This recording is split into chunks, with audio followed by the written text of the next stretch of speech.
bajo las... Y estamos en vivo y en directo desde Colombia. Habla el presidente colombiano Gustavo Petro desde el Foro Mundial sobre Migración y Desarrollo. Escuchamos. Hubiera sido esclavista.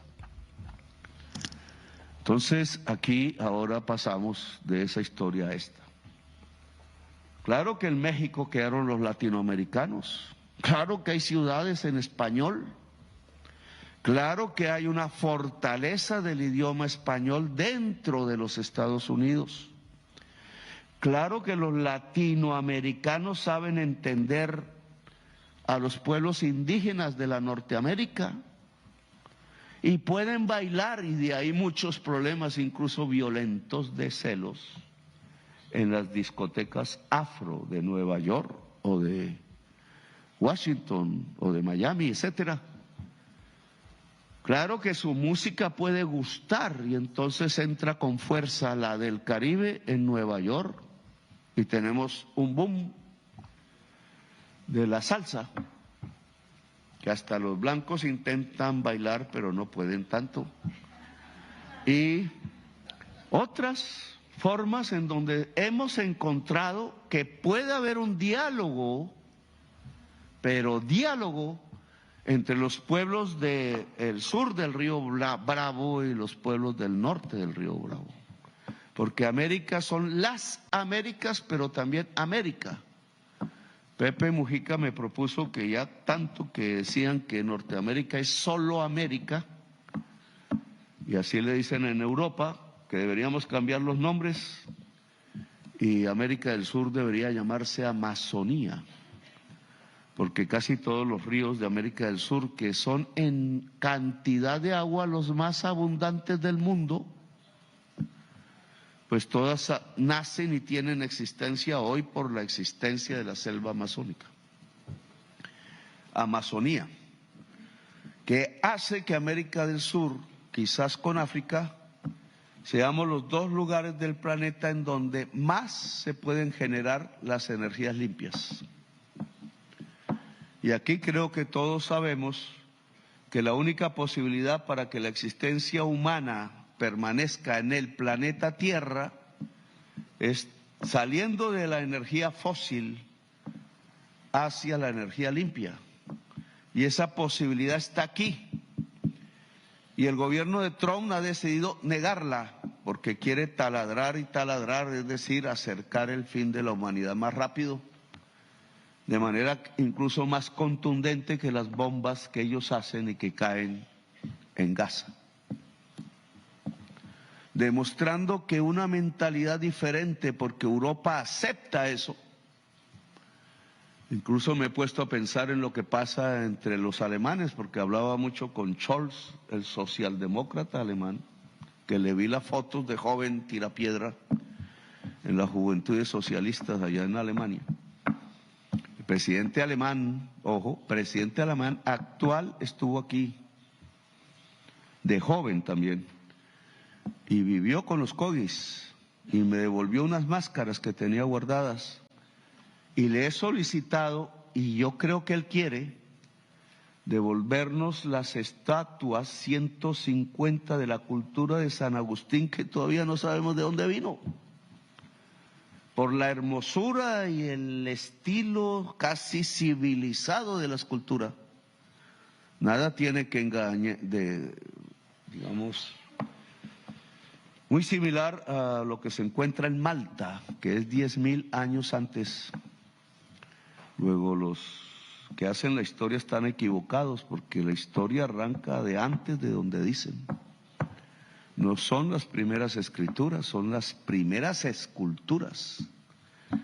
Aquí en el centro del Amazonas, en Chiribiquete, y también hay un lugar en Brasil, hay pintura rupestre que data del año 20.000 y 33.000 antes de Cristo. De artistas que ya estaban, no existía aún la selva, y estaban aquí pintando y dejando a través de generaciones su herencia de arte. Luego hemos sido artistas, lo seguimos siendo, pero estamos aquí desde antes de Trump, desde antes de los castellanos, desde antes de los legionarios romanos que crearon el latín. Estamos aquí desde los primeros tiempos de la humanidad. ¿Por qué nos quieren sacar de algún lugar de América? Los que llegaron hace 300 o 200 años nos quieren sacar, como hacen con los palestinos, de nuestra propia tierra, porque no había nada que impidiera llegar a Alaska, ni a nadie le impedían desde Alaska llegar a la Patagonia. Por eso estamos cruzados por el comercio y por el contacto cultural desde los inicios. Quizás venían de Asia, no sabemos bien todavía. Pero esos primeros seres humanos pintaron la Capilla Sixtina más grande del mundo en el centro del Amazonas, sitio que quiero que se conozca.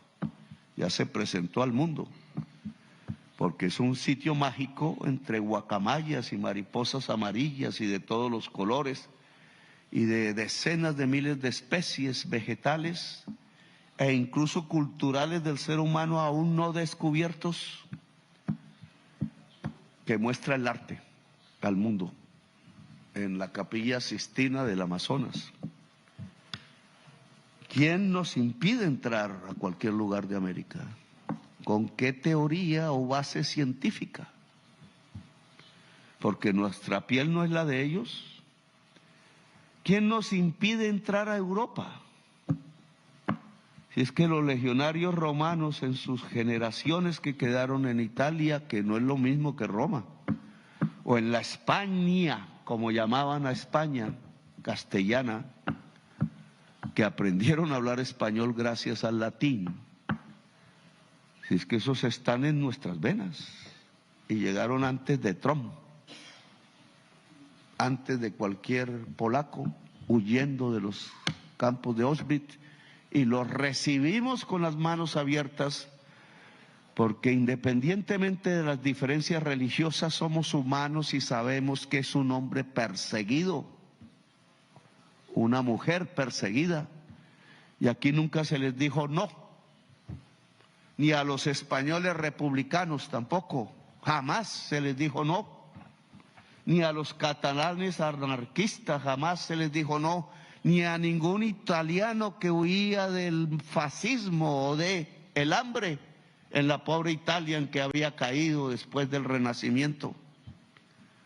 Nunca les dijimos que no, al punto que el jefe militar y político que fundó la República Italiana, Garibaldi, con su chaqueta roja y sus muchachos, algunos, llegaron hasta las playas de Uruguay, de Buenos Aires y del Brasil y desapareció porque Garibaldi era un anarquista y no quería el poder y huyó del poder en Italia, menos mal, porque su espíritu libertario quedó también en América Latina.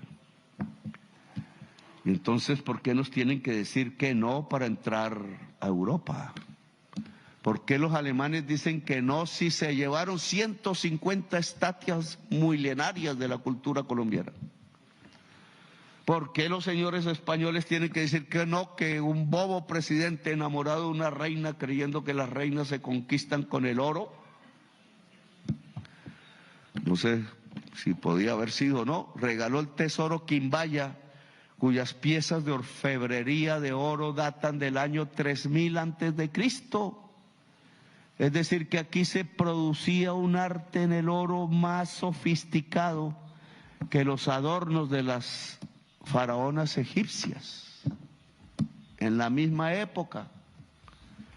Y le regaló el tesoro y ahora los españoles no nos lo devuelven siendo de nosotros. Cosas del mundo de hoy. Pero ¿de dónde viene la legitimidad para decirnos que no? Y seguimos escuchando a Gustavo Petro, el presidente colombiano del Foro Mundial sobre Migración y Desarrollo, la relación que tiene con Venezuela y también apuntando en contra del mandatario estadounidense en medio de esta presión que está viviendo Venezuela con el apoyo ahora de Colombia. En instantes regresamos.